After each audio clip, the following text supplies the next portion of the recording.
আসসালামু আলাইকুম সুপ্রিয় শিক্ষার্থীরা, তোমরা সবাই কেমন আছো? আশা করি তোমরা সবাই ভালো আছো। 5 মিনিট স্কুল বিডি অনলাইন ক্লাসের পক্ষ থেকে তোমাদের সকলকে জানাচ্ছি আন্তরিক শুভেচ্ছা ও অভিনন্দন। সুপ্রিয় শিক্ষার্থীরা, আজকে আমি তোমাদের সামনে উপস্থিত হয়েছি ইংরেজি গ্রামারের একটি গুরুত্বপূর্ণ বিষয় নিয়ে আলোচনা করার জন্য। আজকে আমরা গ্রামারের যে গুরুত্বপূর্ণ বিষয়টি আলোচনা করব সেটি হচ্ছে ন্যারেশন। চলো আজকে আমরা ন্যারেশন কিভাবে একেবারে সহজ টেকনিকে ন্যারেশন করা যায় সেই কৌশলগুলো আজকে আমরা কথায় মাথায় রেখি, 5টি শব্দের ব্যবহার প্রয়োগ করে আমরা মাত্র ন্যারেশন শিখবো।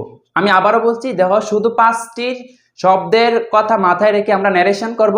তাহলে আজকে আমরা দেখো কিভাবে 5টি কথার মাধ্যমে ন্যারেশন শিখি। চলো সুপ্রিয় শিক্ষার্থীরা, তোমরা যদি বোর্ডের দিকে তাকাও, লক্ষ্য করতে পারছো, দেখো এখানে লেখা আছে 5টি কথা।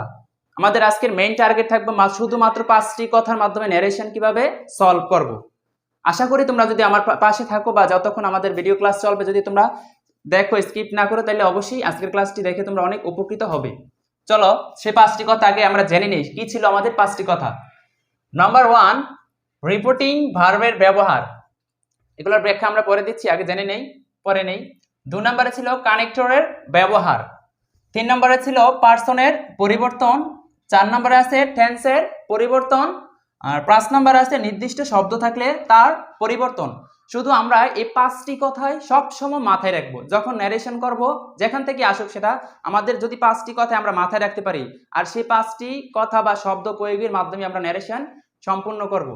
এবার আসো আমরা একটু ব্যাখ্যা দিই। 5টি কথা জানলেই তো শুধু হবে না, কেননা এগুলোর প্রয়োগ তো ব্যবহার করতে হবে, ঠিক আছে? এবার আমরা শিখবো এগুলোর প্রয়োগ কিভাবে ব্যবহার করব। সুপ্রিয় শিক্ষার্থীরা, তোমরা অবশ্যই জানো আমরা যখন গণিতে অঙ্ক করি তখন সূত্র মুখস্থ করি, বাট যদি সূত্রগুলা প্রয়োগ না করতে পারি তাহলে কিন্তু আমাদের সূত্র মুখস্থটাই বৃথাই গেল। তাহলে সূত্র মুখস্থ রেখে যদি পরীক্ষা হলে যায় আর যদি সেই অনুযায়ী মানগুলো না বসাতে পারি সাজায়, তাহলে তো সূত্র শিখে আমার কোনো লাভ হলো না। আর আজকে আমরাও যে 5টি কথা শিখবো সেটা শিখলেই কিন্তু আমাদের হবে না, জাস্ট এটা ব্যবহার প্রয়োগটা একটু জানতে হবে। আর এত জানার জন্য এত আমাদের রুলসের প্রয়োজন নেই, শুধু তোমরা একটু মনোযোগ দিলে হবে। দেখো আজকে আমরা কিভাবে সেই 5টি কথার ব্যবহার করব একটা সেন্টেন্সে। নাম্বার 1 ছিল রিপোর্টিং ভার্বের ব্যবহার। ন্যারেশন আমরা রিপোর্টিং ভার্বের ব্যবহারটা কিভাবে করব আসো জেনে নেই। আসলে রিপোর্টিং ভার্বের কথা শুনলেই মনে হয় যে সেন্টেন্সের কথা, রিপোর্টিং ভার্ব মানে সেন্টেন্স। একটা ন্যারেশনের তো আমরা 2টা অংশ থাকি, আগে জেনে নেই। ন্যারেশনের তো অবশ্যই একটা ডাইরেক্ট, আমাদের পরীক্ষায় মনে রাখবা প্রিয় শিক্ষার্থীরা, আমাদের পরীক্ষায় দেওয়া থাকে বেশিরভাগই ডাইরেক্ট ন্যারেশন। ডিরেক্ট থেকে আমাদেরকে বলা হয় যে ইনডিরেক্ট করার জন্য। ডিরেক্ট আর ইনডিরেক্ট, একটা ডিরেক্ট ন্যারেশনে সবসময় মনে রাখবা 2টা অংশ থাকে। আগে আমরা জানেন যে রিপোর্টিং ভার্বটা আসলে কি, অনেকে আমরা সেটা বুঝি না বা চিনি না। আসলে চলো আমরা রিপোর্টিং ভার্বটা চিনে নিই। আমি আগে বলি, দেখো একটা ডিরেক্ট ন্যারেশনে বা সেন্টেন্স ন্যারেশনে যখন একটা ন্যারেশন থাকবে একটা সেন্টেন্সে বা বক্তার কথাটা আমরা জানি 2টা অংশে বিভক্ত। এই যে ডিরেক্ট ন্যারেশন একটা বক্তার কথা 2টা অংশে বিভক্ত, 2টা ক্লজ। তাহলে এবার শুনি, দেখো আমরা বুঝি ডিরেক্ট রিপোর্টিং ভার্বটা কি। 2টা অংশে যে বিভক্ত, সবসময় খেয়াল রাখবা ডিরেক্ট ন্যারেশনের একটা সেন্টেন্সে সবসময় 2টা অংশ বিভক্ত। কিভাবে? একটা অংশ থাকে ইনভার্টেড কমার ভিতরে, আরেকটা অংশ থাকে সবসময় কমা দিয়ে আলাদা আলাদা হয়ে। তাহলে কিভাবে আমরা বুঝবো রিপোর্টিং ভার্ব আর রিপোর্টেড স্পিচ কিংবা রিপোর্টিং ভার্ব এবং রিপোর্টেড স্পিচ আমরা আজকে এখান থেকেই শিখবো। দেখো খেয়াল রাখো বন্ধুরা, যদি সেন্টেন্সে বক্তার কথাটা খেয়াল রাখবা, সব সময় বক্তা যখন বক্তব্য দেয় তখন তার কথাটা কিন্তু ন্যারেশন মানে কি, বক্তার বক্তব্যটাকে আমরা প্রকাশ করা পরোক্ষভাবে, ঠিক আছে? ডাইরেক্ট প্রত্যক্ষ বাক্য থেকে পরোক্ষভাবে প্রকাশ করা। তাহলে আমরা বক্তার বক্তব্যটাকে প্রকাশ করা হয় কোথায়? মনে রাখবা সবসময় ইনভার্টেড কমার ভিতরে যে একটা অংশ থাকে ওই অংশটাকেই বলা হয় বক্তার বক্তব্য। আসো আমরা জেনে নেই তাহলে আমরা কিভাবে রিপোর্টিং ভার্ব ব্যবহার করব। তাহলে নিঃসন্দেহে আমরা দেখো এখানে একটা ইনভার্টেড কমা আছে, এই যে ইনভার্টেড কমা, এই ইনভার্টেড কমা পর্যন্ত যতটুকু অংশ, ইনভার্টেড কমার ভিতরের অংশটুকুকে বলা হয় রিপোর্টেড স্পিচ। আর কমাযুক্ত যে অংশটা, কমা দিয়ে যে অংশটাকে আলাদা করা হয়েছে ওইটাকে বলা হয় রিপোর্টিং ভার্বের অংশ। তাহলে 2টা অংশ, ঠিক আছে? এখানে একটা অংশ, এখানে একটা অংশ। আমাদের মূলত টার্গেট রাখতে হবে সবার আগে রিপোর্টেড স্পিচটার দিকে, কারণ ন্যারেশন আমরা যখন ডিরেক্ট ন্যারেশন করব, ডিরেক্ট থেকে ইনডিরেক্টে নিব, তখন আমাদের রিপোর্টেড স্পিচের উপর কাজ করতে হয় বেশি।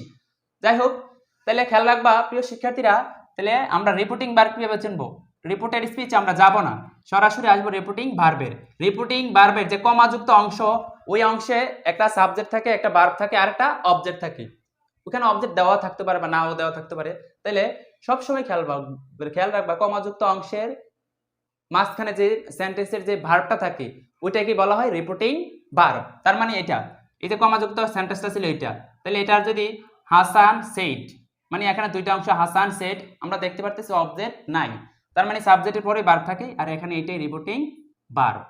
ওকে, আমরা দিতে পারি এটার নাম কি রিপোর্টিং ভার্ব। আসো সেই রিপোর্টিং ভার্বটা আমরা কিভাবে চেঞ্জ করব। প্রিয় বন্ধুরা, আমি বলেছিলাম যে আজকে আমরা 5টি কর্তার মাধ্যমে ন্যারেশন করব, কিন্তু তোমাদেরকে একটা কথা বলি, 5টি কথা তো মাথায় রাখবা, পাশাপাশি এই যে রিপোর্টিং ভার্বটা আমরা চেঞ্জ করব, এটা চেঞ্জ করতে হলে আমাদের যেতে হবে সেন্টেন্সের দিকে। আমাদের যদি সেন্টেন্স সম্পর্কে ভালো আইডিয়া থাকে তাহলে ন্যারেশনে আমরা খুব সহজে এগাতে পারবো, কারণ রিপোর্টিং ভার্বের ব্যবহার আমরা সেন্টেন্স দ্বারা করব এবং কানেক্টরের ব্যবহারটা আমরা সেন্টেন্স দ্বারা করব।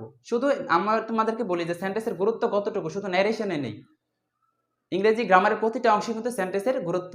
সেন্টেন্স যখন তুমি ভালো আইডিয়া থাকবে সেন্টেন্স সম্পর্কে, তখন তুমি কন্টিনিউ এমনিতেই নিজে নিজেই স্পোকিং করতে পারবা, আর পরীক্ষায় যে বিপার্ট আসে সেগুলো তুমি নিজে মুখস্থ করা লাগবে না, নিজে নিজেই বানিয়ে লিখতে পারবা। তাই তোমাদেরকে বলবো খুব ভালোভাবে যদি সেন্টেন্সটা আয়ত্ত রাখো তাহলে ভবিষ্যতে অনেক কাজে আসবে। তাহলে আসো বন্ধুরা, আমরা রিপোর্টিং ভার্বটা কিভাবে বসাই আলোচনা করি। রিপোর্টিং ভার্ব ব্যবহার করতে হলে আমাদের যেতে হবে সবার আগে সেন্টেন্সের দিকে। ন্যারেশনের রিপোর্টেড স্পিচটা, মানে ডাইরেক্ট ন্যারেশনের যে রিপোর্টেড স্পিচটা ওইটা কোন সেন্টেন্সে আছে তার উপর ভিত্তি করে রিপোর্টিং ভার্বটা পরিবর্তন হবে। খেয়াল করো, রিপোর্টিং আমাদের যে ন্যারেশন করা হয় ডিরেক্ট ন্যারেশনে বেশিরভাগই রিপোর্টিং ভার্বটা দেওয়া থাকে পাস্ট টেন্সে, ঠিক আছে। তাহলে আরেকটা বিষয় কি, যদি রিপোর্টিং ভার্বটা পাস্ট টেন্সে দেওয়া থাকে ওখানে কোনো ভার্বের ওখানে পরিবর্তন হবে, যদি প্রেজেন্ট টেন্সে দেওয়া থাকে ওখানে কোনো পরিবর্তন হবে না রিপোর্টেড স্পিচে। এবার শোনো, আমরা আগে তাকাবো আমাদের সেন্টেন্সটার দিকে। কোন সেন্টেন্সটার দিকে? ওই যে এখানে ডিরেক্ট ন্যারেশনের যে দুইটা অংশ ছিল, ওই যে রিপোর্টেড স্পিচ, ওই সেন্টেন্সটার দিকে তাকাবো যে ওই সেন্টেন্সটা কোন সেন্টেন্সে আছে। আমরা জানি সেন্টেন্সকে দুভাগে ভাগ করছে, একটা হচ্ছে গঠনগতভাবে সেন্টেন্স 3 প্রকার, আরেকটা হচ্ছে অর্থবোধে সেন্টেন্স 5 প্রকার। কিন্তু গঠনগতভাবে আমাদের এখানে কাজে লাগবে না, ন্যারেশন শিখতে হলে আমাদের টোটালি 5 প্রকার যে গঠন অর্থবোধে সেন্টেন্স ওইটা কাজে লাগবে। তাহলে কি? Assertive, interrogative, imperative, optative, exclamatory. এই সেন্টেন্সটি সম্পর্কে তোমার যত ভালো আইডিয়া থাকবে ন্যারেশনে তুমি সবচেয়ে এগিয়ে যেতে পারবা, ঠিক আছে। এই জন্য একটু ভালো মাথায় রাখবা যাতে সেন্টেন্সগুলা সবসময় পারো। আসো তাহলে আমরা একটু তাকাই যে ডিরেক্ট ন্যারেশনটা দেওয়া আছে উপরে, ওই ডিরেক্ট ন্যারেশনের রিপোর্টেড স্পিচটা কোন সেন্টেন্সে। বলতে পারো যে আমরা কিভাবে চিনবো সেন্টেন্সটাকে। সেন্টেন্স চিনার কিছু কিছু সহজ মাধ্যম আছে। তোমরা অনেকে আবার অনেক বড় বড় ব্যাখ্যা শিখো বাংলায়, আমি বলবো ব্যাখ্যা শিখার দরকার নাই, তোমরা প্র্যাকটিক্যালি যেভাবে বুঝবা ওইভাবে শিখবা। তাহলে দেখো কিভাবে আমরা শিখতে পারি।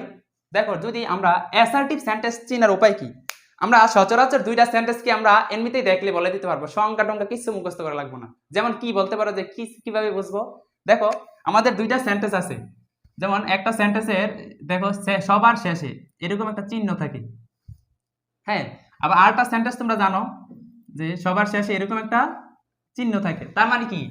এই চিহ্নটা আমরা সবাই জানি যে ইন্টারোগেটিভ চিহ্ন, আর এটাকে বলা হয় এক্সক্লেমেটরি চিহ্ন। তাহলে সেন্টেন্স তো 5 প্রকার, আর সব সেন্টেন্সে ওই দুইটা ওই ইন্টারোগেটিভ সেন্টেন্সে এই চিহ্নটা থাকবেই, অবশ্যই থাকবে। এক্সক্লেমেটরি তো সেম, এক্সক্লেমেটরি চিহ্ন থাকবেই, আশ্চর্যবোধক চিহ্ন দিবে ওরা। তাহলে আমাদের যদি মোটামুটি দুইটা সেন্টেন্স চিনা হয়ে যায়, আমরা তার সেন্টেন্সের ব্যাখ্যা দেওয়া লাগবে, জানেন সেন্টেন্স কাকে বলে বা কিভাবে বুঝবো। তাহলে আমরা চিহ্ন দেখলে বুঝে নিতে পারতেছি দুই রকম সেন্টেন্স। কি? ইন্টারোগেটিভ সেন্টেন্সের দিকে, যে সেন্টেন্সটার দিকে তাকাবো, একটু পিছনের দিকে তাকাবো যে কি আছে পিছনে, যদি দেখি যে এই চিহ্নটা আছে তাহলে আমরা নিঃসন্দেহে এটা ইন্টারোগেটিভ সেন্টেন্স, কারণ ইন্টারোগেটিভ সেন্টেন্সের চিহ্ন হচ্ছে এটা। আর যদি সেন্টেন্সের পিছনে থাকে এরকম চিহ্ন, তাহলে আমরা বুঝবো যে এটা আশ্চর্যবোধক বাক্য, মানে এক্সক্লেমেটরি সেন্টেন্স, ঠিক আছে। তাহলে দুইটা যদি আমাদের চিহ্ন হয়ে যায়, আর বাকি থাকে কয়টা? 3টা। 5টা সেন্টেন্স থেকে আর 3টা থাকে, কারণ এই দুইটা সেন্টেন্সকে আমরা অনেকেই চিনি, ঠিক আছে, অন্যগুলো না চিনিবা। এবার আমি তোমাদেরকে শিখাবো তৃতীয় আরেকটা সেন্টেন্স, আমরা অনায়াসে শিখে নিই। দেখো, একটা সেন্টেন্স, আরেকটা এমন একটা সেন্টেন্স আছে যেই সেন্টেন্সটার সাবজেক্ট নাই, আমরা জানি অনেকে সাবজেক্টটা লুকায়িত থাকে, ঠিক আছে। বা এটা চেনার মেন উপায় হচ্ছে মেইন ভার্ব।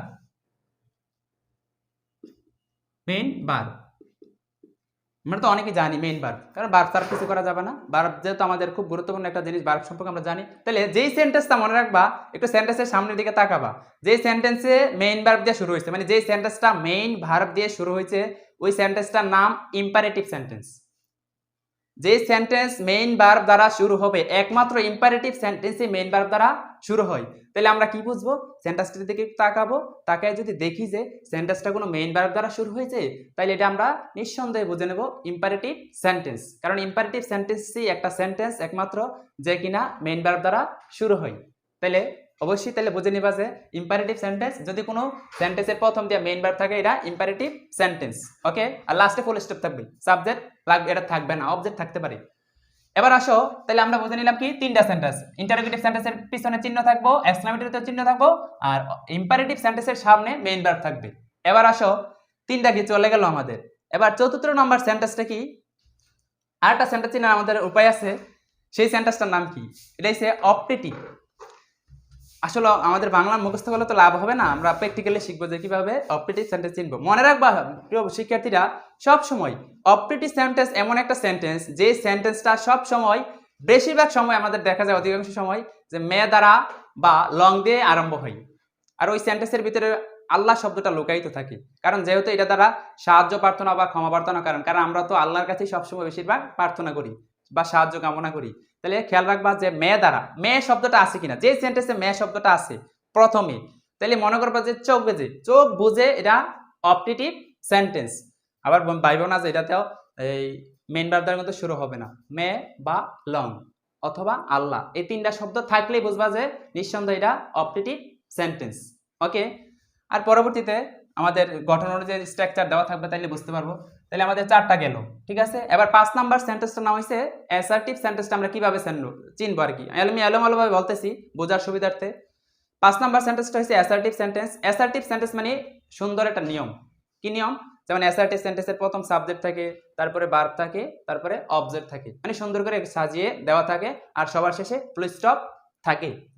চিহ্নের দিকে যদি তাকাই দেখো, তিনটা সেন্টেন্সের পিছনে কিন্তু পিছনের দিকে যদি তোমরা তাকাও, অনেকে ভবিষ্যতে যে আমরা পিছনের দিকে কি আছে ওই চিহ্নটা দেখে বুঝবো। তো চিহ্ন দেখে যদি বুঝো তাহলে আমরা তো দুইটা সেন্টেন্স পাচ্ছি, ইন্টারোগেটিভ আর এক্সক্লেমেটরি, আর বাকি তিনটা তো আমরা পাচ্ছি না। আর বাকি তিনটার পিছনে কিন্তু ফুল স্টপ থাকে, তাহলে আমরা কিভাবে বুঝবো কোন সেন্টেন্স? তাহলে আমি এজন্য বললাম যে সেন্টেন্সটার দিকে তাকাবা, যদি সামনে দা মেইন ভার্ব দিয়ে আরম্ভ হয় তাহলে এটা মনে করবা, আর যদি লাস্টে ফুল স্টপ থাকে এটা ইম্পারেটিভ সেন্টেন্স, আর যদি সাবজেক্ট ভার্ব অবজেক্ট দেখতে পাও তাহলে এটা অ্যাসার্টিভ সেন্টেন্স। আর মে বা লং বা আল্লাহ এই শব্দগুলো যদি সেন্টেন্সের ভিতরে অন্তর্ভুক্ত থাকে বা সবার শেষে থাকে তাহলে বোঝেন এটা অপটেটিভ সেন্টেন্স। এখানে সুপ্রিয় শিক্ষার্থীরা, তোমাদের বোঝার সুবিধার্থে এখানে আমি সেন্টেন্সের গঠনগুলো লিখে দিয়েছি। দেখুন কিভাবে অ্যাসার্টিভ সেন্টেন্সের গঠনটা ছিল। আমি সেন্টেন্স সম্পর্কে এই জন্য বলতেছি, আমাদের আজকের মূল বিষয় ছিল ন্যারেশন। কারণ সেন্টেন্স নিয়ে এই জন্য একটু বলতেছি, কারণ আমাদের ন্যারেশনে সবচেয়ে বেশি কাজে লাগে যে জিনিসটা, সেটা হচ্ছে সেন্টেন্স। সেন্টেন্স ছাড়া আমরা কোনো কিছু করতে পারবো না। তোমরা আবার বলতে পারো যে ভাইয়া বলছিলেন যে আমরা তো শুধু 5টি কথার মাধ্যমে শিখবো। হ্যাঁ, আমাদের এত রোল শিখবো না, আমি তো বললাম যে রোল শিখাবো না, সেন্টেন্স তো অন্তত আমরা শিখতে হবে, কারণ এটা তো ন্যারেশন নয়, অন্যান্য গ্রামাটিক্যাল আইটেম মতো এগুলা কাজে লাগে। তাহলে আমাদের সেন্টেন্সের গঠনগুলা এখন একটু উপস্থাপন করছি আমি শর্টকাট ভাবে। দেখো অ্যাসার্টিভ সেন্টেন্সের গঠন কিভাবে, সাবজেক্ট ভার্ব অবজেক্ট লাস্টে ফুল স্টপ। আর ইন্টারোগেটিভ সেন্টেন্সের গঠনটা হয় কিভাবে, দাও প্রথমে অক্সিলারি ভার্ব অথবা ডব্লিউ যুক্ত ওয়ার্ড, এই দুইটা শব্দ থাকবে। প্রথমে ডব্লিউ যুক্ত ওয়ার্ড অথবা প্রথমে অক্সিলারি ভার্ব অথবা ডব্লিউ যুক্ত ওয়ার্ড দিয়ে সেন্টেন্সটা আরম্ভ হবে। তারপরে কি থাকবে, যদি ডব্লিউ যুক্ত ওয়ার্ড থাকে তাহলে তার পিছে একটা অক্সিলারি থাকবে, আর না থাকলে সরাসরি subject plus verb plus object, আর সবার শেষে থাকবে ওই যে ইন্টারোগেটিভ চিহ্ন। এটা আমাদের সবারই মোটামুটি দেখলে চিনে যায়। তাহলে একমাত্র অক্সিলারি ভার্ব দিয়ে আরম্ভ হয় ইন্টারোগেটিভ সেন্টেন্স, এবং ডব্লিউ যুক্ত ওয়ার্ড দিয়ে শুরু হয় ইন্টারোগেটিভ সেন্টেন্স।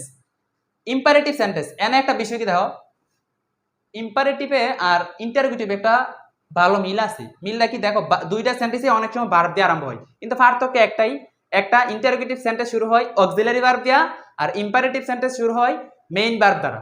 এটাই পার্থক্য, কিন্তু মিল নাই। কিন্তু ভার্ব যদিও আমরা মনে করি যে দুইটাই ভার্ব, কিন্তু ভার্বের ভিতরে তো ভাগ আছে অক্সিলারি এবং মেইন ভার্ব। যাই হোক, এবার ইম্পারেটিভ সেন্টেন্সটা গঠনটা দেখো, মেইন ভার্ব প্লাস অবজেক্ট বা বাকি অংশ।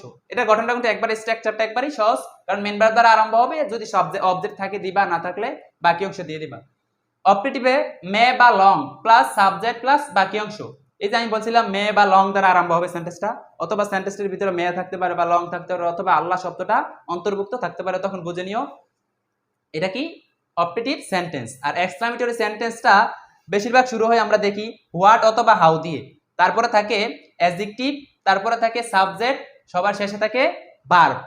আবার কখনো কখনো কিছু এক্সক্লামেটরি নির্দেশক চিহ্ন মানে আশ্চর্যবোধক শব্দ আছে, এগুলো দিয়ে শুরু হয়, যেমন হুররা, এলাস, ও, এই শব্দগুলো থাকতে পারে, নো প্রবলেম। তাহলে আমরা দেখে নেব যে লাস্ট সবার শেষে যদি সেন্টেন্সের এই চিহ্নটা থাকে তাহলে এটা নিঃসন্দেহে এক্সক্লামেটরি সেন্টেন্স। যাই হোক, সেন্টেন্স সম্পর্কে তোমাদের একটু প্রাথমিক ধারণা দিলাম, কারণ যেহেতু আমাদের সেন্টেন্স এখানে লাগবে, চলে যাই আমরা আমাদের আগের জায়গায়। কোথায় ছিলাম আমরা? রিপোর্টিং ভার্বে। তাহলে প্রথম আমাদের কাজ কি? রিপোর্টিং ভার্বের ব্যবহার। আমি বলছিলাম যে সেন্টেন্সের উপর ভিত্তি করে রিপোর্টিং ভার্বের ব্যবহারটা হয়। আসো আমরা রিপোর্টিং ভার্বের ব্যবহারটা কিভাবে করব। আমরা যে উপরে সেন্টেন্সটা লিখলাম, যদি একটু লক্ষ্য করো, দেখো সেন্টেন্সটা কি ছিল? Hasan said I am in. সুপ্রিয় শিক্ষার্থীরা, তোমরা একটু দেখো, কথা ছিল যে আমাদের যে সেন্টেন্সটা খুঁজবো, কোন সেন্টেন্সটা? রিপোর্টেড স্পিচটা। ইনভার্টেড কমার ভিতরে যে অংশটা থাকে ওইটাকে আমরা সেন্টেন্সের ভিতরে অন্তর্ভুক্ত করব। তাহলে একটু খেয়াল করো, ইনভার্টেড কমার ভিতরের অংশ যে সেন্টেন্সটা লুকায়িত আছে বা আছে, ওই সেন্টেন্সটা কোন সেন্টেন্স একটু ধরতে পারো? তোমরা একটু ভাবে তো, মনে মনে ভাবলেও তো পেয়ে যেতে পারো। দেখো কি আছে, আই মানে মাঝখানে কি আছে? এটা মাঝখানটা আমরা সবসময় টার্গেট রাখবো ভার্বের দিকে। ভার্ব দিয়ে আমরা অনেক কিছু করতে পারি, অনেক কিছু সিলেক্ট করতে পারি। তাহলে সবার আগে টার্গেট রাখবো আমরা ভার্বের দিকে। তাহলে মাঝখানে একটা ভার্ব আছে, দেখো ভার্বটা কে? এম মানে অক্সিলারি ভার্ব, আর এর পিছনে আছে আই মানে সাবজেক্ট, আর লাস্টে আছে একটা অবজেক্ট বা বাকি অংশ, ঠিক আছে? তাহলে আমরা বুঝতেই পারতেছি যে সাবজেক্ট, ভার্ব, অবজেক্ট, লাস্টে ফুল স্টপ। ইন্টারোগেটিভের চিহ্ন নাই, এক্সক্লামেটরির চিহ্ন নাই, সামনে মেইন ভার্বও নাই, সামনে কোনো অক্সিলারি নাই, সামনে কোনো মেও নাই, লংও নাই। তার মানে নিঃসন্দেহে এটা কি সেন্টেন্স? Assertive sentence. এই যে এই ঘটনা, subject, verb, object, subject, I subject, am verb, ill is a object. তাহলে এটা আমাদের কি সেন্টেন্স? Assertive sentence. আর প্রিয় শিক্ষার্থীরা মনে রাখো, আমরা তো রিপোর্টিং ভার্বের কাজ করতেছি। অ্যাসার্টিভ সেন্টেন্সের রিপোর্টিং ভার্ব কি হবে? আবার একটু উপরের দিকে তাকাও, আমরা একটু যদি এদিকে লক্ষ্য করি, বোর্ডের দিকে আমরা লিখছি যে রিপোর্টিং ভার্বের ব্যবহার। তোমরা এই জায়গাটা একটু নোট করে নিলে পারো, এটা অনেক আমাদের কাজে আসবে, ঠিক আছে? তোমাদের মানে যে সময় ন্যারেশন করতে যাও, এই জায়গাতে তোমরা যে নোট করে নাও, আজীবন এই নোটটা কাজে লাগবে, ঠিক আছে? আর অনেক কিছু রুল, অনেক রুল পড়া লাগবে না, শুধু নোটটা তোমরা মনে রাখবা তাইলে হবে। রিপোর্টিং ভার্বের ব্যবহারটা লিখা ছিল অ্যাসার্টিভ সেন্টেন্সের reporting verb said, told, also told, added, এখানে অনেকগুলো লেখা আছে। কিন্তু আমাদের যখন সেন্টেন্স ন্যারেশন করতে যাব, মোটামুটি আমাদের সবসময় খেয়াল রাখবা অ্যাসার্টিভ সেন্টেন্সের রিপোর্টিং ভার্বটা টোল্ড বা সেড বসে, ঠিক আছে? অবজেক্টের পরে যদি রিপোর্টিং ভার্বের পরে যদি কোনো অবজেক্ট থাকে তখন আমরা সেড টু দেই। আর টোল্ড ব্যবহার করলে মানে এটার মানে কি? তুমি যে কোনো এই দুইটা থেকে যে কোনো একটা ব্যবহার করতে পারবা, মানে এই দুইটা থেকে, ঠিক আছে? সেড বা টোল্ড এটি হচ্ছে অন্য অংশ, ঠিক আছে? সেড বা টোল্ড তুমি যে কোনো একটা অংশ ব্যবহার করতে পারবা, কিন্তু অবজেক্টের পরে যদি রিপোর্টিং ভার্বের পরে যদি অবজেক্ট থাকে তাহলে আমরা টু ব্যবহার করব। আর টু এত জামানোর দরকার নেই, আমরা নর্মালি সবসময় মনে রাখবো যে অ্যাসার্টিভ সেন্টেন্সের রিপোর্টিং ভার্ব সবসময় টোল্ড হয়, এটাই মনে রাখলে হবে। অ্যাসার্টিভ সেন্টেন্সের রিপোর্টিং ভার্ব টোল্ড হয়, আর বাকি অবজেক্টের পরে আছে কি না আছে এটা আমরা দেখার প্রয়োজন নেই। আর বলতে পারো যে এটি কি লিখছেন ভাইয়া, এগুলা কি? আমি তোমাদেরকে বলবো, এগুলা হচ্ছে দেখো ওই যে আমাদের প্যাসেজ ন্যারেশন, আমরা আজকে আলোচনা করতেছি সেন্টেন্স ন্যারেশন নিয়ে। বলতে পারো তো আমাদের তো আছে পরীক্ষায় আসে প্যাসেজ ন্যারেশন, কেন সেন্টেন্স ন্যারেশন করছি? আমি তোমাদেরকে বলছি, দেখো সেন্টেন্স ন্যারেশন মানে হচ্ছে তোমরা যদি সেন্টেন্স ন্যারেশন পারো তার মানে 80% তোমাদের প্যাসেজ ন্যারেশন শেষ, আর বাকি যেটা আছে আমরা পরের ক্লাসে আলোচনা করব। তাহলে টোল্ড, অলসো টোল্ড, এগুলা যখন, এটি মানে কি? বক্তা যখন একবার কথা বলবে তখন আমরা রিপোর্টিং ভার্বটা ব্যবহার করব টোল্ড বা সেড, আর দুইবার কথা বলে তখন দিতে পারি অলসো টোল্ড, আর তার বেশি বললে এডিট ব্যবহার হয়, ফার্দার ব্যবহার হয়, অ্যাগেইন টোল্ড ব্যবহার হয়, এর অধিক বললে আর কি। আচ্ছা আমরা ওইদিকে না যাই, তাহলে কি বলবো? রিপোর্টিং ভার্বের রিপোর্টিং ভার্ব সবসময় অ্যাসার্টিভ সেন্টেন্সে আমরা টোল্ড দেব। ওকে, ধন্যবাদ। এবার দাও, তাহলে আমরা যদি টোল্ড দিই, আচ্ছা আমরা পরে করছি। 2 নম্বরে রিপোর্টিং বা সেন্টেন্সটা যদি রিপোর্টিং অ্যাসার্টিভ না হয়, ইন্টারোগেটিভ হয়ে যায়, দেখো খেয়াল করো, he said to me do you know me, সে আমাকে বলল ডু ইউ নো মি, তুমি কি আমাকে চেনো? তার মানে এটা কোন সেন্টেন্স? একটু তাকাও সেন্টেন্সটার দিকে, সবার আগে তাকাইবা যে ডিরেক্ট ন্যারেশনটা দেওয়া আছে ওখানে আমরা কার দিকে তাকাবো? সবার আগে তাকাবো রিপোর্টেড স্পিচের দিকে। Reported speech, do you know me, এটা কিন্তু রিপোর্টেড স্পিচের অন্তর্ভুক্ত। তাহলে ডু ইউ নো মি এটা কোন সেন্টেন্সের অন্তর্ভুক্ত? আগে আমরা সবার আগে এটা সিলেক্ট করব। তাহলে প্রিয় শিক্ষার্থীরা, আমি বলছিলাম যে এই দুইটা চিহ্ন দিয়ে আমরা দুইটা সেন্টেন্স অনায়াসে চিনতে পারি। তার মানে ওই ধর ডু ইউ নো মি, তুমি সামনের দিকে না তাকাই আমরা যদি পিছনের দিকে তাকাই তাহলেই তো দেখতে পাই এখানে কি আছে, ইন্টারোগেটিভ চিহ্ন। আবার সামনের দিক দিয়ে বোঝার চেষ্টা আছে, কারণ আমরা এখানে লিখছিলাম গঠনে যে অক্সিলারি ভার্ব দিয়া ইন্টারোগেটিভ সেন্টেন্স শুরু হয়, তাই তো অক্সিলারি ভার্ব সিরিয়াল অনুযায়ী সাবজেক্টও আছে। ঠিক আছে, তাহলে আমরা সামনের দিকে না তাকাই পিছনে তাকাই, যে ইন্টারোগেটিভ চিহ্ন আছে মানে এটা ইন্টারোগেটিভ সেন্টেন্স। তাহলে ইন্টারোগেটিভ সেন্টেন্সের রিপোর্টিং ভার্বটা বসবে সব সময় আস্কড। ইন্টারোগেটিভ সেন্টেন্সের রিপোর্টিং ভার্ব বসবে কি আস্কড। যত ইন্টারোগেটিভ সেন্টেন্স আসুক তোমার সামনে রিপোর্টিং ভার্ব বসাবা আস্কড। এই রিপোর্টিং ভার্বটা কিন্তু আমাদের অনেক বিরক্ত করে, কারণ এই রিপোর্টিং ভার্বটা করতে যে আমরা বেশি আটকে যাই। তুমি যে রিপোর্টিং ভার্বটা জানা হয়ে যাবে বাকিটি ইজিলি ভাবে তুমি করতে পারবা। তাহলে ইন্টারোগেটিভ সেন্টেন্সের রিপোর্টিং ভার্ব আর অ্যাসার্টিভে কি বসালাম সেড বা টোল্ড। এবার আসো 3 নাম্বার সেন্টেন্সে, যদি সেন্টেন্সটা ইম্পারেটিভ হয় তখন রিপোর্টিং ভার্বটা কি বসাবো। এখানে একটা মজার বিষয়, ইম্পারেটিভ সেন্টেন্সের রিপোর্টিং ভার্বটা একটু ব্যতিক্রম, কারণ এখানে সেন্টেন্সটা একটু ব্যতিক্রম। যারা আমরা ইম্পারেটিভ সেন্টেন্স পড়ি, কারণ জানি মেইন ভার্ব দিয়ে শুরু হয়, কিন্তু ইম্পারেটিভ সেন্টেন্সটা ধরা একটু আমাদের জন্য কঠিন হয়ে দাঁড়ায়। কারণ কখন কখন ইন্টারোগেটিভ সেন্টেন্স দ্বারা আদেশ করা হয়, কখনো বা উপদেশ করা হয়, কখন বা নিষেধ করা হয়, আবার কখনো বা অনুরোধ করা হয়। তাহলে তোমাকে আবার কখনো বা নিষেধ করা হয়। তাহলে তোমাকে আগে ধরতে হবে যে সেন্টেন্সটা আমাকে কোন দিক নির্দেশ করছে। যদি সেন্টেন্সটা দ্বারা আদেশ বোঝায় তখন আমরা রিপোর্টিং ভার্ব বসাবো ওয়ার্ডার, আর যদি উপদেশ বোঝায় তখন আমরা বসাবো রিপোর্টিং ভার্ব অ্যাডভাইসড। আর যদি বোঝায় কোনো অনুরোধ তাহলে বোঝাবা অনুরোধটা বোঝার একটা উপায় আছে, প্লিজ থাকে। সেন্টেন্স শুরু হওয়ার আগে প্লিজ দিয়ে যে ইম্পারেটিভ সেন্টেন্স প্লিজ দ্বারা সামনে পিছনে থাকতে পারে বা সেন্টেন্সের শুরুতে থাকতে পারে। ইম্পারেটিভ সেন্টেন্সটা যদি প্লিজ দ্বারা আরম্ভ হয় তাহলে বুঝে নিও এখানে রিপোর্টিং ভার্বটা সবসময় রিকোয়েস্টেড বসবে। আর যদি নিষেধ বোঝায় তখন আমরা বসাবো ফরবিড। এখন পার্থক্য হচ্ছে আরেকটা বিষয় কি, কখনো কখনো ইম্পারেটিভ সেন্টেন্সের একটা বৈশিষ্ট্য কি, প্রায় অনেক জায়গায় দেখা যায় যে ইম্পারেটিভ সেন্টেন্স অনেক সময় লেট দ্বারা আরম্ভ হয়। ইম্পারেটিভ সেন্টেন্স যখন ন্যারেশনে লেট দ্বারা আরম্ভ হবে তখন খেয়াল রাখবা লেটাস থাকলে আমরা সব সময় বা লেট থাকলে প্রপোজ দিতে পারি, কারণ লেট দ্বারা অনেক সময় প্রস্তাবকে বোঝায়। প্রস্তাব বোঝাইলে লেট দ্বারা আমরা প্রপোজ দেবো, আর প্রস্তাব না বোঝাইলে তখন সাজেস্টেড দেব। কিন্তু যদি লেটাস দ্বারা প্রস্তাব বোঝায় বা লেট দ্বারা কোনো প্রস্তাব বোঝায় তখন রিপোর্টিং ভার্বটা হবে প্রপোজ টু। প্রপোজ টু ব্যবহার করতে হবে। আর আরেকটা বিষয় কি, অন বলতে পারো যে ভাই আমি তো বুঝতেই পারতেছি না,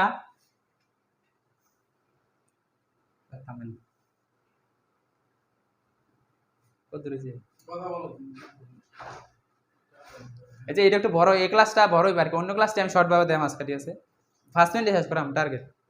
এই ক্লাসটা টপিকসটা একটু বড়ই দাঁড়ানো খালি ইয়ার কথা এই জায়গাটা বুঝো না মনে হয় তুমি বুঝাইয়া যাও, খালি এটা বুঝতে না দেখে তোমার ক্লাসে তুমি খালি বুঝাইয়া যাও। হ্যাঁ সুপ্রিয় শিক্ষার্থীরা, তাহলে আমরা কি লেটার দ্বারা যদি প্রস্তাব বোঝাই তাহলে আমরা সবসময় রিপোর্টিং ভার্বটা কি বসাবো প্রপোজড। প্রপোজ টু ব্যবহার করবো, ঠিক আছে, প্রপোজডের পরে টু দেব। আর যদি প্রস্তাব না বোঝে অন্য কিছু বোঝাই তখন সাজেস্টেড দিতে পারো। এখন বলতে পারো যে ভাইয়া আমরা তো এতগুলা চিনা কিভাবে বুঝবো, অর্থ জানলে না আমরা বুঝতাম। তোমাদের কাছে আমি বলি তোমাদের সহজ একটা উপায় হচ্ছে, যদি অর্থটা তোমরা না ধরতে পারো, কারণ আমরা অনেকেই সেন্টেন্সের অর্থ বুঝি না, বাংলা অর্থ বুঝলে না আমরা সেন্টেন্সটা ধরতাম যে কোন দিক নির্দেশ করছে। সবসময় খেয়াল রাখবা যদি তুমি সেন্টেন্সটা ধরতে পারতেছো না এটা আদেশ উপদেশ না নিষেধ করছে না প্রস্তাব করছে, তখন একটা আমাদের সহজ মাধ্যম কি রিপোর্টিং ভার্বটা টোল্ড দিয়ে দেব। ঠিক আছে, রিপোর্টিং ভার্বটা টোল্ড দিয়ে দিব। ঠিক আছে, এটা একটা মানে চূড়ামি বুদ্ধি আর কি। ঠিক আছে, মানে তুমি যখন শেষ মুহূর্তে একবার না পারতেছো তখন এই কাজটা করবা, আর অন্য সময় কিন্তু করবা না। কারণ এক্সামিনার যখন খাতা দেখবে সবার আগে দেখবে যে তুমি ন্যারেশনের নিয়মে করছো কিনা রিপোর্টিং ভার্বটা। আর যখন তুমি না বুঝতে পারবা তখন একেবারে সবার শেষে টোল্ড দিতে পারো।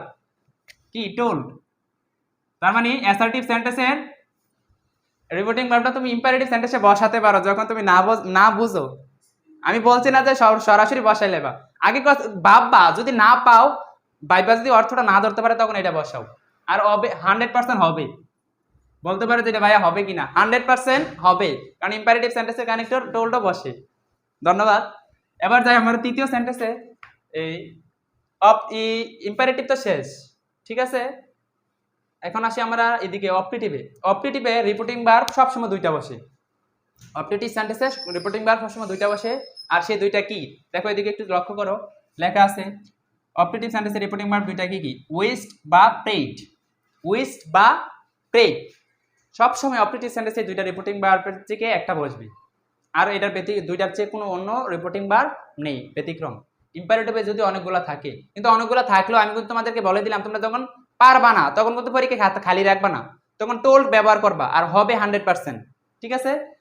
আর অপারেটিভ সেন্টেন্সটা যখন চিনতে পারবা তখন রিপোর্টিং ভার্বটা উইশ বা প্রেড ব্যবহার করবো। আমি বলতে পারো যে ভাই একেবারে কোনটা কোথায় বসাবো, আমি বলবো দেখো, যদি সেন্টেন্সটা দ্বারা কোনো সাহায্য প্রার্থনা করা হয় বা সাহায্য চাওয়া হয়, ঠিক আছে, তুমি কারো কাছে সাহায্য চাইছো বা আল্লাহর কাছে সাহায্য প্রার্থনা করছো, ঠিক আছে, তখন প্রেড ব্যবহারটা করবা, ঠিক আছে। প্রেড শব্দটা সরাসরি রিপোর্টিং ভার্বে নিয়ে যাবা।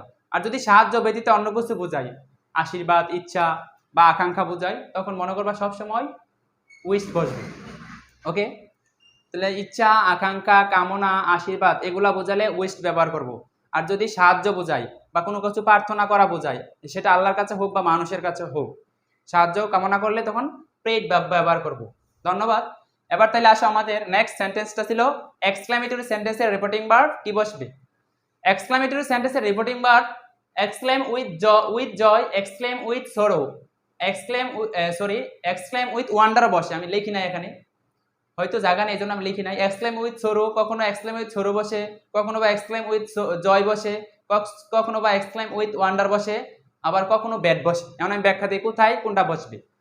এক্সক্লেম উইথ জয় কখন বসবে, তুমি যদি বুঝতে পারো যে এক্সক্লেমেটরি সেন্টেন্সটা দ্বারা আনন্দ প্রকাশ করছে, তখন সবসময় বসাবা exclaim with Joy.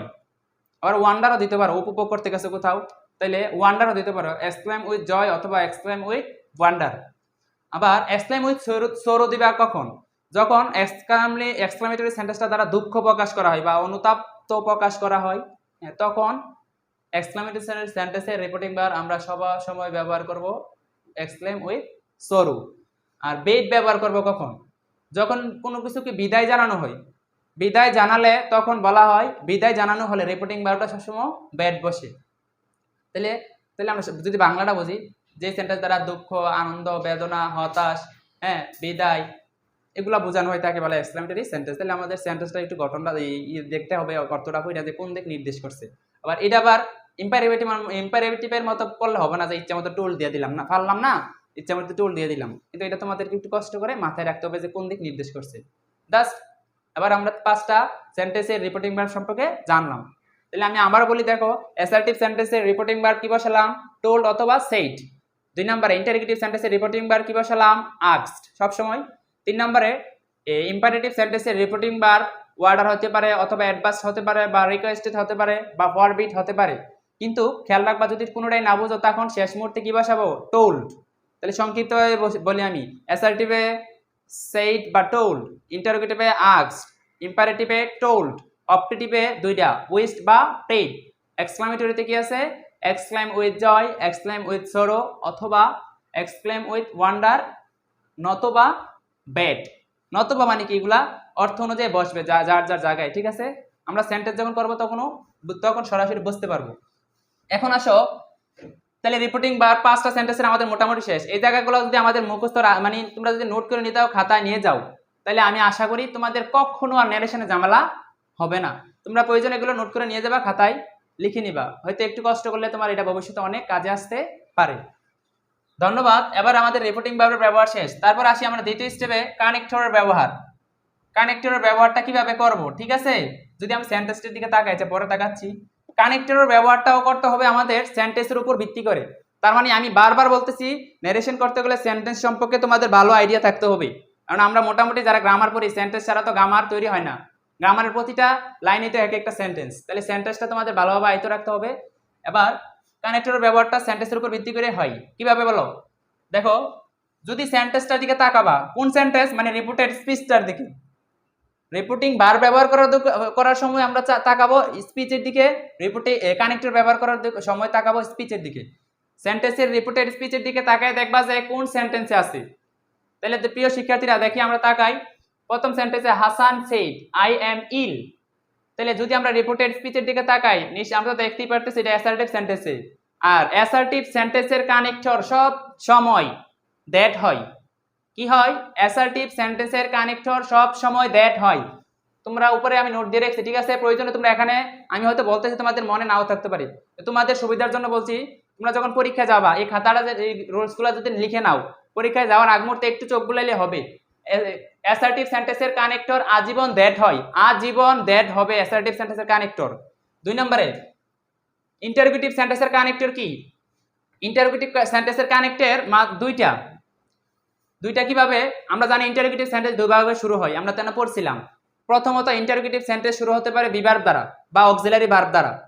Auxiliary verb দ্বারা ইন্টারোগেটিভ সেন্টেন্স শুরু হতে পারে, অথবা কখনো বা শুরু হতে পারে ডব্লিউ যুক্ত ওয়ার্ড দ্বারা, যেমন what's your name, where are you from, হ্যাঁ, হোয়ার আর ইউ ভিলেজ, এরকম অনেক সেন্টেন্স থাকতে পারে। তাহলে খেয়াল রাখবা, যদি সেন্টেন্সটা দুই প্রকার সেন্টেন্সের ভিতরে যদি সেন্টেন্সটা বিভার্ব দ্বারা শুরু হয় বা অক্সিলারি ভার্ব দ্বারা শুরু হয়, কখনো সাহায্যকারী ভার্ব দ্বারা শুরু হলে তখন আমরা কানেক্টর দেব ইন্টারোগেটিভ সেন্টেন্সে ইফ। আর যদি সেন্টেন্সটা ডব্লিউ যুক্ত ওয়ার্ড দ্বারা শুরু হয় তখন চোখ বুঝে যে ডব্লিউ যুক্ত ওয়ার্ডটা থাকবে তাকে আমরা কানেক্টর ব্যবহার করব। বুঝে সবসময় মনে রাখবা যে আমরা একটা সেন্টেন্স লিখছি, খেয়াল করো এখানে একটা অক্সিলারি দ্বারা শুরু হয়েছে, আরটা কিন্তু ডব্লিউ যুক্ত ওয়ার্ড থাকছে, তার মানে রিপিটেড স্পিচে ডব্লিউ যুক্ত ওয়ার্ডটাই সবসময় কানেক্টর হিসেবে আমরা ব্যবহার করব। তাহলে আমাদের আর কোনো ঝামেলা নেই। তাহলে ইন্টারোগেটিভ সেন্টেন্সে দুইটা কানেক্টর, ইফ অথবা ডব্লিউ যুক্ত ওয়ার্ড থাকলে ওইটাই ব্যবহার করব, আর না থাকলে ইফ ব্যবহার করব, ডব্লিউ যুক্ত ওয়ার্ড না থাকলে। এবার 3 নাম্বার সেন্টেন্স ছিল ইম্পারেটিভ। ইম্পারেটিভ সেন্টেন্সের সাবজেক্ট না একটা বৈশিষ্ট্য লুকায়িত থাকে। তাহলে ইম্পারেটিভ সেন্টেন্সের কানেক্টর সবসময় মনে রাখবা টু। ইম্পারেটিভ সেন্টেন্সের কানেক্টর টু, যেখানে ইম্পারেটিভ সেন্টেন্স দেখবা ওইখানে কানেক্টর আমরা টু বসাবো, কিন্তু একটু ব্যতিক্রম আছে। একটু ব্যতিক্রম নামটি বলে নেই, ইম্পারেটিভ সেন্টেন্সের কানেক্টরটা মাঝে মাঝে কখনো টু হয় না। যখন ইম্পারেটিভ সেন্টেন্সটা লেট দ্বারা আরম্ভ হবে তখন ইম্পারেটিভ সেন্টেন্সের কানেক্টর টু হবে না, তখন ওইখানে লেটের বদলে দ্যাট হবে। আর দ্যাট সবসময় আমরা জানি একটা কানেক্টর, একটা সেন্টেন্সকে দুইটা ক্লজকে একসাথে জোড়া দেওয়ার জন্য কানেক্টর হিসেবে দ্যাটকে ব্যবহার করা হয়। তাহলে ওইখানে আমরা টু ব্যবহার করব না, কি ব্যবহার করব? দ্যাট। তাহলে একমাত্র লেট বা লেটাস থাকলে কানেক্টরটা টু হবে না, আর না তো যত ইম্পারেটিভ সেন্টেন্স আছে ভার্ব দিয়ে যত সেন্টেন্স শুরু হয় তখন কি বসাবো? কানেক্টর দ্যাট, সরি টু বসাবো। এবার 3 নম্বরে আসি অপটেটিভ সেন্টেন্স। অপটেটিভ সেন্টেন্সের কানেক্টরও দ্যাট, মানে অ্যাসার্টিভের মতো। অপটেটিভ সেন্টেন্সের কানেক্টর সবসময় দ্যাট। 5মে আসো এক্সক্লামেটরি সেন্টেন্স। এক্সক্লামেটরি সেন্টেন্সের কানেক্টরও দ্যাট। তার মানে একটু লক্ষ্য করো, আমাদের 3টা সেন্টেন্সের কানেক্টরি কিন্তু একরকম। কে? অ্যাসার্টিভ, অপটেটিভ, এক্সক্লামেটরি, মানে প্রথমেরটা আর শেষের দুইটা। তার মানে আমরা 3টা শিখলেই তো বাস, 2টা রুল শিখলেই তো মোটামুটি হয়ে যায়। কারণ অ্যাসার্টিভ, এক্সক্লামেটরি, এই জিনিসটা মাথায় রাখবে, অ্যাসার্টিভ, এক্সক্লামেটরি এবং অপটেটিভ, এই 3টা সেন্টেন্সের অ্যাসার্টিভ সেন্টেন্সের কানেক্টর সবসময় দ্যাট বসে। আর বাকি দুইটা কি? ডব্লিউ যুক্ত ওয়ার্ড থাকলে ইফ, ডব্লিউ যুক্ত ইন্টারোগেটিভ সেন্টেন্সে ডব্লিউ যুক্ত ওয়ার্ড থাকলে ওইটাই বসবে, আর না যদি অক্সিলারি দিয়ে আরম্ভ হয় তখন ইফ বসবে। আর তৃতীয়টা ছিল ইম্পারেটিভে টু। জাস্ট এটাই আমি আবারও বলছি, রিপ্লাই করতেছি। অ্যাসার্টিভ সেন্টেন্সে দ্যাট, শুধু অ্যাসার্টিভ না, অ্যাসার্টিভ, এক্সক্লামেটরি এবং অপটেটিভ, এই 3টা সেন্টেন্সের কানেক্টর হয়ে যায় দ্যাট। তাহলে বাকি থাকে কয়টা আমাদের? আর 2টা। আর এর ভিতরে ইম্পারেটিভ সেন্টেন্সের কানেক্টর টু, 4টা হয়ে গেছে। আরেকটা কি থাকে? ইন্টারোগেটিভ। ইন্টারোগেটিভের সেন্টেন্সটা যদি ডব্লিউ যুক্ত ওয়ার্ড দ্বারা শুরু হয় তাহলে ওইটাই, আর যদি বিভার্ব দ্বারা শুরু হয় বা অক্সিলারি দ্বারা শুরু হয় তাহলে ইফ ব্যবহার হয়। এই তো আমাদের মোটামুটি কানেক্টর ব্যবহার। এবার পার্সনের পরিবর্তনটা আমি একটু বলি। পার্সনের পরিবর্তনটা কিভাবে হবে? রিপোর্টেড স্পিচের দিকে তাকাবা। রিপোর্টেড স্পিচের দিকে তাকায়া পার্সনটা পরিবর্তনটা হবে রিপোর্টেড স্পিচে। রিপোর্টিং ভার্বের কোনো আর কাজ নাই, শুধু রিপোর্টিং ভার্বটাই পরিবর্তন হবে। রিপোর্টেড স্পিচের দিকে তাকায়া দেখবা সাবজেক্টটা একটা থাকবে, ঠিক আছে, ভার্বের আগে বা আগে থাকবে। এবার যদি ভার্ব না থাকে, এই ইম্পারেটিভ সেন্টেন্সে পরে থাকবে অবজেক্ট। তাহলে ইম্পারেটিভ সেন্টেন্সটা রিপোর্টেড স্পিচের দিকে তাকায়া দেখবা যে সাবজেক্টটা কি আছে, কোন পার্সনে। তাহলে আমাদের এখানে পার্সন সম্পর্কে জানতে হবে। আমরা জানি সবসময় পার্সন কত প্রকার? 3 প্রকার, first person, second person, third person. এখন যদি বলি কাকে কোন পার্সন বলে, আমরা জানি যে একটা সহজ স্লোগানে আমরা চিনতে পারি পার্সনগুলা, যে আমি তুমি ছাড়া বাকি যারা আছে তারা সবাই থার্ড পার্সন। এটার মানে কি? দেখো, সরায়া ময়কার মা বা মরশিকার মি, মানে সরায়া এবং ম, এই 2টা শব্দ যার সাথে আছে এরাই ফার্স্ট পার্সন। যেমন কিভাবে হতে পারে? দেখো, আমি, আমার, আমরা, আমাদের, হ্যাঁ, আমাদেরকে, ঠিক আছে, এগুলা। এবারে তাহলে কি আমি বলছিলাম যে ফার্স্ট পার্সন এসে এগুলা সরায়া বা ম থাকলে, তাহলে ইংরেজিতে বললে I, me, our, us, we, dot dot, এগুলা, ঠিক আছে। এবার সেকেন্ড পার্সন তো আমরা সবাই চিনি। সেকেন্ড পার্সন মানে তুমি। তুমি মানে কি? তুমি মানে ইউ বা ইউর, ইউ বা ইউর, তুমি বা তোমাদেরকে। মানে তুমি বা তোমাদেরকে বোঝালে সবসময় সেকেন্ড পারসন এই দুইটাই খেয়াল রাখবা। ইউ, ইউর বা ইউরস, এই তিনটা শব্দ আজীবনে সেকেন্ড পারসনে অবস্থান, ঠিক আছে। আর থার্ড পারসন কি? থার্ড পারসন আমি আর তুমি বাদে যারা আছে সবাই সবাই থার্ড পারসন। তার মানে কি আমি আর তুমি বাদে কে আছে? আমার সামনে যা আছে, এই যে মার্কার পেন আছে, তারপরে আমার সামনে যে ডেস্কটপ আছে, ব্ল্যাকবোর্ড আছে, কম্পিউটার আছে, হ্যাঁ মোবাইল ফোন আছে, সবগুলাই এক কথায় যত নাউন প্রনাউন, হ্যাঁ তাহলে নাউন প্রনাউন এক কথায় নাউন যত আছে সবগুলাই কি থার্ড পারসন, ঠিক আছে, সেটা বস্তুবাচক হোক বা ব্যক্তিবাচকই হোক। এবার খেয়াল করো, যদি রিপোর্টেড স্পিচের পার্সনটা কখনো ফার্স্ট পারসন হয়, রিপোর্টেড স্পিচের পারসন যদি ফার্স্ট সাবজেক্টটা রিপোর্টেড স্পিচের সাবজেক্টটা যদি ফার্স্ট পারসন হয়, এটা পরিবর্তন হবে রিপোর্টিং ভার্বের সাবজেক্ট অনুযায়ী। রিপোর্টেড স্পিচের সাবজেক্টটা যদি ফার্স্ট পারসন হয় সেটা পরিবর্তন হবে রিপোর্টিং ভার্বের সাবজেক্ট অনুযায়ী। আর যদি রিপোর্টেড স্পিচের সাবজেক্টটা সেকেন্ড পারসন হয় সেটা পরিবর্তন হবে রিপোর্টিং ভার্বের অবজেক্ট অনুযায়ী, ঠিক আছে। আর যদি থার্ড পারসন হয় রিপোর্টেড স্পিচের সাবজেক্টটা, থার্ড পারসনের কোনো পরিবর্তন হবে না। থার্ড পারসন কখনো পরিবর্তন হবে, পারসনের পরিবর্তন হবে না। আর টেন্সের পরিবর্তনটা আবার আসে চতুর্থ ধাপে। টেন্সের পরিবর্তনটা আমরা কিভাবে করব? পাস্ট টেন্স থাকলে আমরা প্রেজেন্ট থাকলে আমরা পাস্ট করব, আর পাস্ট থাকলে মানে এক কথায় বি1 থাকলে বি2 করে দেব, আর বি2 করে থাকলে বি3 বা হেড বি3, ঠিক আছে, এইভাবে দেব। যখন করতে যাব তখনই ব্যবহার করব। টেন্সের ব্যবহার আমাদের ততটা কাজে লাগবে না, খুব অল্প কিছু শব্দ বার দেওয়া থাকবে, এটা পরিবর্তন করলে হবে। নির্দিষ্ট শব্দ থাকলে তার কিছু পরিবর্তন করতে হবে, সেটা আমরা আলোচনা করব নির্দিষ্ট শব্দগুলো নিয়ে। আগামীতে যে একটা ভিডিওতে করব আমরা প্যাসেজ নারেশন করব, ওই ভিডিওতে আমরা নির্দিষ্ট শব্দগুলো নিয়ে আলোচনা করব। জাস্ট এখন আমরা যেগুলো শিখলাম, যে 4টা পয়েন্ট, রিপোর্টিং ভার্বের ব্যবহার, কানেক্টরের ব্যবহার, পারসনের পরিবর্তন, টেন্সের পরিবর্তন, এই 4টা শব্দ আমরা কিভাবে সেন্টেন্সে প্রয়োগ করব। এতক্ষণ তো আমরা শুধু মৌখিকভাবে বললাম, প্রাথমিক ধারণা দিলাম তোমাদেরকে। এবার আমরা বাস্তবে কিভাবে প্রয়োগ করব সেটা প্র্যাকটিক্যালি আমরা দেখব, ঠিক আছে। দেখো আমাদের কথার সাথে মিলে কিনা। সুপ্রিয় শিক্ষার্থীরা, আবার সেন্টেন্সের যদি আমরা লক্ষ্য করি, এখানে সেন্টেন্স ছিল একটা, Hasan said I am ill. তাহলে আমরা সব সময় কথা, আমার ভিডিও শুরুর আগে আমার কথা ছিল যে আমরা শুধু 5টি কথা মাথায় রেখে নারেশন করব। মানে 5টি কথা যদি আমাদের মাথায় থাকে তাহলে নারেশন আমাদের জন্য একেবারে ইজি। তাহলে দেখো আমার মাথায় 5টি কথা রেখে কিভাবে আমি নারেশন করি। আমি কোনো দিকে তাকাবো না, বা কোনো রুলসও আমাদের মুখস্থ করে ভাবে আনা লাগবে না। শুধু দেখো, প্রথম নারেশন, ডাইরেক্ট নারেশনের রিপোর্টিং ভার্বের সাবজেক্ট কখনো পরিবর্তন হয় না, যেভাবে আছে ঠিক সেভাবে থাকবে। তাহলে আমরা কি লিখতে পারি? হাসান, সাবজেক্টটা এখানে কি হাসান, হাসান লিখলাম। এখন আমাদের শর্ত ছিল 2 নম্বরে, 1 নম্বরে যে রিপোর্টিং ভার্বের ব্যবহার, আমরা বলছিলাম যে রিপোর্টিং ভার্বটা পরিবর্তন হবে রিপোর্টেড স্পিচের যে সেন্টেন্সটা ওইটার ধরন অনুযায়ী। তাহলে রিপোর্টেড স্পিচের যে সেন্টেন্সটা কোন সেন্টেন্সে আছে? অ্যাসার্টিভ। তাহলে অ্যাসার্টিভ সেন্টেন্সের রিপোর্টিং ভার্ব আমরা কি বলছিলাম? 2টা, সেড অথবা টোল্ড। তুমি কোনটা দিবা?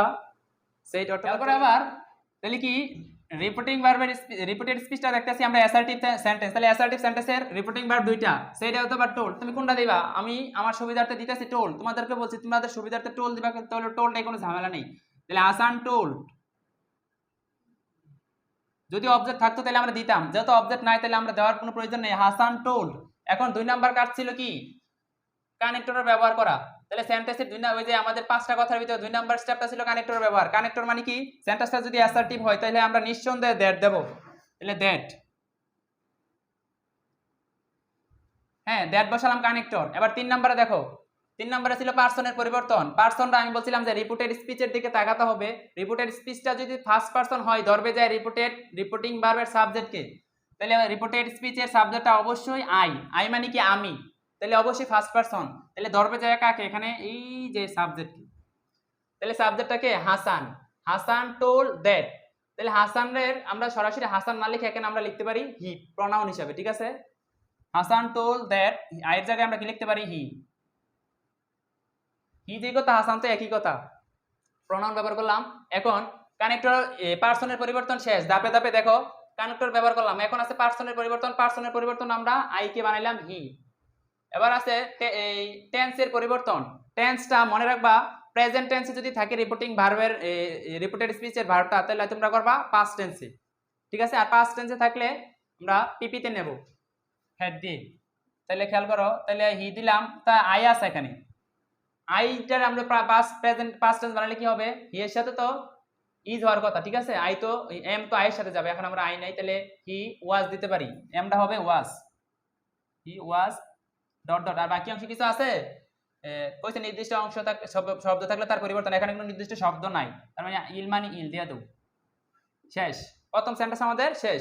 এবার দ্বিতীয় অংশে যাই, he said to me do you know me, সে আমাকে বললো তুমি কি আমাকে চেনো, তার মানে কি এখানে আমরা সেম একই কাজ করব, সেন্টেন্সটার দিকে তাকাবো, রিপিটেড স্পিচের দেখতে পারতেছি আমরা ইন্টারোগেটিভ সেন্টেন্স, তাহলে ইন্টারোগেটিভ সেন্টেন্সের রিপোর্টিং ভার্ব আমরা আস্কড ব্যবহার করব বলছিলাম, আগে আমরা সাবজেক্ট যা আছে তা লিখে দিই, হি সেইটার পরিবর্তে আমরা কি বসাবো, রিপোর্টিং ভার্ব আস্কড,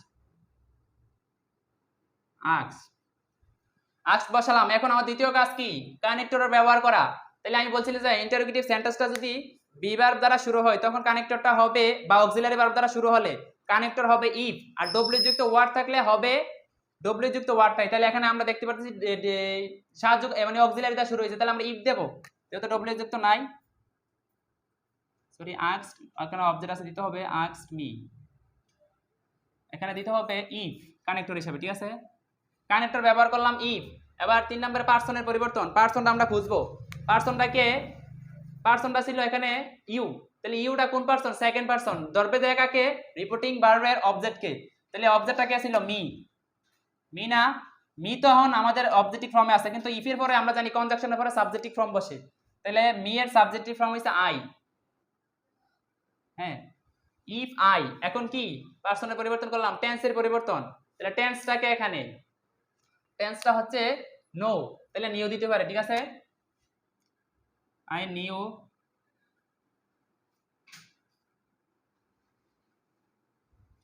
নো থাকলে নিউ, তারপরে কি, তারপরে লাস্টে যা আছে তাই, আই নো নিউ মি। এখন আমরা ব্যবহার করলাম কি ইফ মানে কানেক্টর, কানেক্টরের পরে আমাদের কি আছে, টেন্সের পরিবর্তন, তা টেন্স তো আমরা দেখতেছি ভার্ব অক্সিলারি আমরা নেব না, মেইন ভার্ব থেকে টেন্সের পরিবর্তন করতে হবে, নো এর দুই নাম মানে প্রেজেন্ট ফর্মে আছে, আমরা পাস্ট ফর্মে করলে হবে new, K N E W, new. এখন মি আছে, মিটা তো আরেকটা পার্সন, আমি বলছিলাম যে পার্সনের পরিবর্তন যতবার আসে তখন সেন্টেন্সে যতবার থাকবে ততবার করতে হবে, তাহলে মি তো ফার্স্ট পার্সন, যায় ধরবে কাকে, রিপোর্টিং ভার্বের সাবজেক্টকে, সাবজেক্টটা কে ছিল হি, এবার হি এর অবজেক্টিভ ফর্ম হবে এখানে, হি এর অবজেক্টিভ ফর্ম হিম, নিউ হিম, এই শেষ, নির্দিষ্ট কোনো শব্দ নাই, তার পরিবর্তন আমরা করলাম না। এবার তৃতীয় নম্বর সেন্টেন্সে হি said to me what is your name, একই সেন্টেন্স মানে ডব্লিউ যুক্ত ওয়ার্ড দ্বারা শুরু হয়েছে, কানেক্টরটা কি হবে, শুধু হোয়াট হবে, আর বাকি সব ঠিক থাকবে, হি আস্কড তো আস্কডই হবে, হি আস্কড মি, আমরা এই রিপোর্টিং ভার্ব ব্যবহার করলাম, কানেক্টর ব্যবহার করলাম, এখন কি পার্সনের পরিবর্তন, পার্সনটা আছে ইউর একটা পজেসিভ ফর্ম, ঠিক আছে, তাহলে পজেসিভ ফর্ম আমরা সরি ইউটা যায় কাকে ধরবে, সেকেন্ড পার্সনকে, যায় সেকেন্ড পার্সনটা হইছে মি, অবজেক্টটা সেকেন্ড পার্সন মানে রিপোর্টিং ভার্বের অবজেক্টটা ছিল মি, তাহলে মি এর পজেসিভ ফর্ম বসবে এখানে কি মাই, মি থাকলে মাই, হোয়াট মাই, এবারে দেব কি আমরা নেম,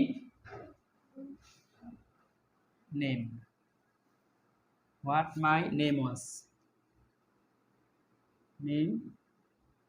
ভার্বটা শেষে নিয়ম, ঠিক আছে, ভার্বটা আমরা সবার শেষে নিয়ে আসলাম। এবার পরের সেন্টেন্সে আমরা একটু লক্ষ্য করি, হি said to me let us play football, এটা কিভাবে করবো একটু খেয়াল করো, এটা হচ্ছে ইম্পারেটিভ সেন্টেন্স, আমরা বলছিলাম যে লেট আস দ্বারা সবসময় ইম্পারেটিভ সেন্টেন্স শুরু হয়, তাইলে রিপোর্টিং ভার্বের অবজেক্ট যা আছে তাই লিখবো, সাবজেক্ট যা আছে তা হি, এখন রিপোর্টিং ভার্বটা কি দেব, বলছিলাম যে লেট আস দ্বারা যদি প্রস্তাব বোঝায় তখন প্রপোজ টু ব্যবহার করতে হয়, হ্যাঁ, তাহলে আমরা দেখতে পাচ্ছি এখানে প্রস্তাব বোঝাইছে, কিভাবে বুঝবো দেওয়া, লেট আস প্লে ফুটবল, সে আমাকে প্রস্তাব করছে চলো আমরা ফুটবল খেলতে বা ফুটবল খেলি, ঠিক আছে, তাহলে এখানে একটা প্রস্তাব করা হয়েছে, দেখতেই বুঝতে পারতেছি সে আমাকে প্রস্তাব করছে, তাহলে আমরা দিতে পারি প্রপোজ, হি প্রপোজড,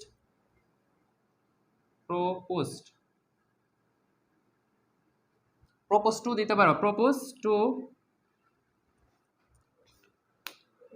দিলে এখানে হবে, না দিলে ততটা সমস্যা হবে না, ঠিক আছে, আবার অনেকে তোমরা টু না দিয়ে করো, তাহলে হি propose to me, objective from me. এখন আমার এখানে একটু কাজ করতে হবে, কাজটা কি দেখো, এখন আমাদের কাজ কি কনজাংশন ব্যবহার করা কনজাংশনটা ব্যবহার করব টু না ইম্পারেটিভ সেন্টেন্সে টু বসে কিন্তু আমরা এখন টু বসাবো না বসাবো লেট থাকলে লেটের পরিবর্তে আমরা দ্যাট বসাবো দ্যাট এখন দ্যাটের পরে সাবজেক্ট নেব সাবজেক্টটা কি উই না আস না আসটাকে আমরা সাবজেক্ট হিসেবে নেব আসটা যায় ধরবে কাকে ফার্স্ট পারসন মানে হিসে ও সাবজেক্ট কি হি কে তাহলে হি হিসে হি দ্যাট হি এখন কি বসাবো এখন বসাবো সূত্রে একটা শুট কারণ লেটাস দ্বারা যখন প্রস্তাব বোঝায় আর লেটাস থাকলে ইম্পারেটিভ সেন্টেন্সে সাবজেক্টের পরে শুট দিতে হয় হি শুড হ্যাঁ হি শুড এখন ভার্ব দেখো ভার্বের দিকে তাকাও হি শুড প্লেট প্লে আছে না এখানে হি শুড বি দিতে হবে he should be play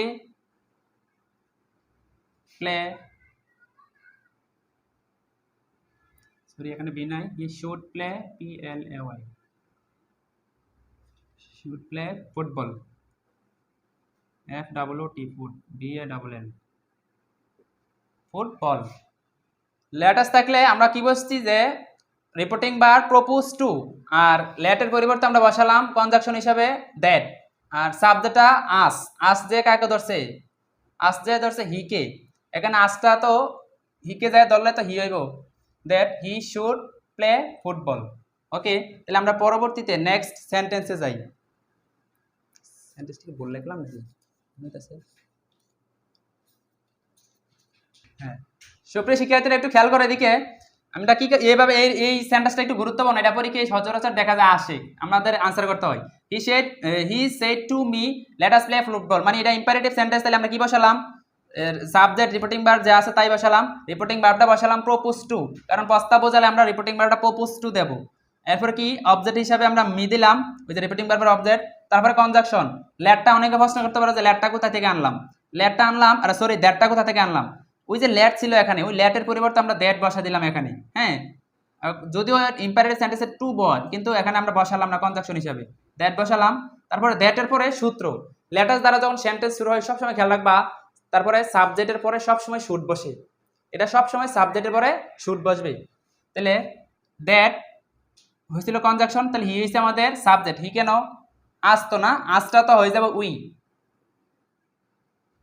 should sorry আসটা আমাদের কি হবে এখানে উই শুড প্লে ফুটবল বাকি সব ঠিক আছে তাহলে আমাদের সূত্রটা কি ছিল সাবজেক্ট প্লাস শুড প্লাস বাকি অংশ ভার্বের পরে থেকে এখন দেখো এর লাস্ট সেন্টেন্স আমাদের he said what a nice flower it is সেন্টেন্সটা দেখলে আমরা পিছনের দিকে তাকালেই বুঝতে পারতেছি এটা কোন সেন্টেন্স অবশ্যই এটা এক্সক্লেমেটরি সেন্টেন্স কেন আমরা দেখতে পারতেছি যে আমরা ওখানে লেখাও ছিল যে হোয়াট দিয়ে হাউ দিয়ে আরম্ভ হবে কিন্তু পরে কি থাকবে অ্যাডজেক্টিভ থাকবে হোয়াট এ নাইস ফ্লাওয়ার এখানে অ্যাডজেক্টিভ আছে অবশ্যই হোয়াট বা হাউ এর পরে কিন্তু তাছাড়াও আমরা চিহ্ন দেখে বুঝতে পারতেছি এটা এক্সক্লেমেটরি সেন্টেন্স আর এক্সক্লেমেটরি সেন্টেন্সে আমরা রিপোর্টিং ভার্বটা কিভাবে বসাবো প্রথম শর্তে রিপোর্টিং ভার্বটা বসবে এক্সক্লেম উইথ জয় বা এক্সক্লেম উইথ সরো তাহলে আমাদের সেন্টেন্সটা অর্থ বুঝতে হবে তাহলে তো কি নির্দেশ করছি হোয়াট এ নাইস ফ্লাওয়ার মানে ফুলটি কতই সুন্দর কতই না ফুলটি মানে ফুলটা কতই সুন্দর তাহলে এটা দ্বারা কি বোঝাইতেছি এটা দা উপভোগ করতেছে মানে উপভোগ একটা ফুলকে দেখলে আমরা আনন্দ এই সৌন্দর্যটা উপভোগ করি ঠিক আছে এখানে তুমি দিতে পারো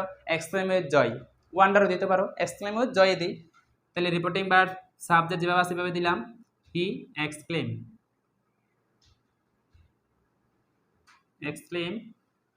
রিপোর্টিং ভার্ব ব্যবহার করতেছি সেটের পরিবর্তে exclaim with joy exclaim with joy দেখলাম ঠিক আছে এক্সক্লেম উইথ জয় এখন কি আমাদের কানেক্টর ব্যবহার সব সময় এক্সক্লেমেটরি সেন্টেন্সের কানেক্টর আমরা কি বসাবো that exclaim with joy that এখন কি পার্সনের পরিবর্তন পার্সনটা খুঁজি ঠিক আছে এখানে কি কোনো পার্সন আছে দ্যাট ইট পার্সন ছিল ঠিক আছে না তাহলে ইটটা আমরা লিখে দেব ইট এরপরে কি ইট ওয়াজ পার্সনের পরিবর্তনে কি টেন্সের পরিবর্তনে ওয়াজ আছে তাহলে ইট ওয়াজ ইজ থাকলে ইজ থাকার কারণে আমরা ওয়াজ বসাইলাম প্রেজেন্ট টেন্সটা আমরা পাস্ট টেন্সে নিলাম ইট ওয়াজ এখন কি আছে বাকি অংশটা আমরা বসাই দিতে পারি it was a nice flower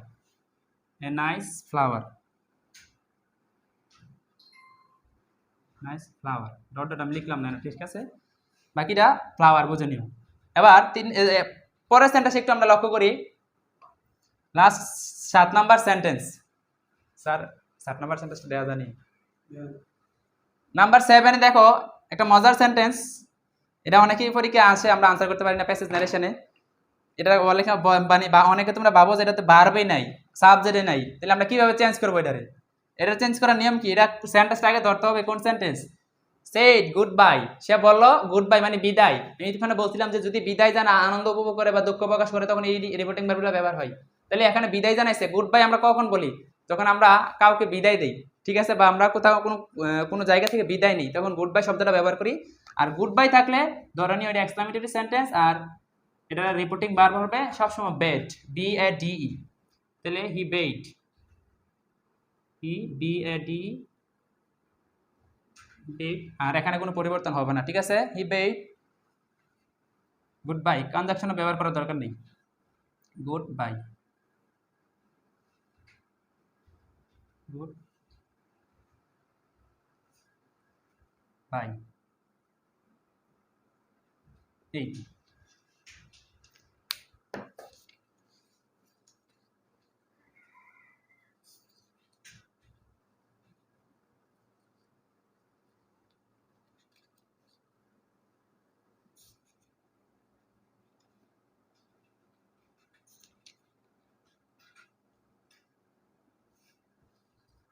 যাই হোক, এই ছিল আজকে আমাদের ক্লাস। সুপ্রিয় শিক্ষার্থীরা, তোমরা যদি অবশ্যই মনোযোগ দিয়ে ক্লাসটা দেখে থাকো, যারা দেখছো তাদের জন্য অনেকটা উপকার হবে আশা করি। আর যদি কোথাও বুঝতে সমস্যা হয়, তারপরে তোমরা আবার একটু মনোযোগ দিয়ে ক্লাসটা দেখবা বা নোট করে নিবা। এগুলো যদি নোট করে নাও তোমাদের খাতায়, নোট খাতায়, তাহলে অনেকটা উপকার হবে। আমরা এভাবে এখন যেভাবে নেরেশন করেছি সবসময় এভাবে তোমরা যদি চেষ্টা করো, তাহলে আশা করি নেরেশনে তোমরা আটকাবা না। আর এই 5টা কথা সবসময় মনে রাখবা, ঠিক আছে? এই 5টা কথা ব্যবহার করে কিন্তু আমরা নেরেশনটা সলভ করছি। প্রথমে রিপোর্টিং ভার্বের পরিবর্তন করতে হবে, কানেক্টর, তারপরে 2 নম্বরে কানেক্টর ব্যবহার করতে হবে, 3 নম্বরে পার্সনের পরিবর্তন, 4 নম্বরে টেন্সের পরিবর্তন, 5 এসে নির্দিষ্ট শব্দ থাকলে তার পরিবর্তন। এটা আমরা আগামী বা নেক্সট ক্লাসে আলোচনা করব। আজকের মতো এখানেই। যদি তোমরা না বুঝতে পারো কমেন্টে জানাবা। তোমাদের সকলকে অভিনন্দন জানিয়ে আবারও আমাদের ক্লাস এখানে শেষ করছি। আসসালামু আলাইকুম।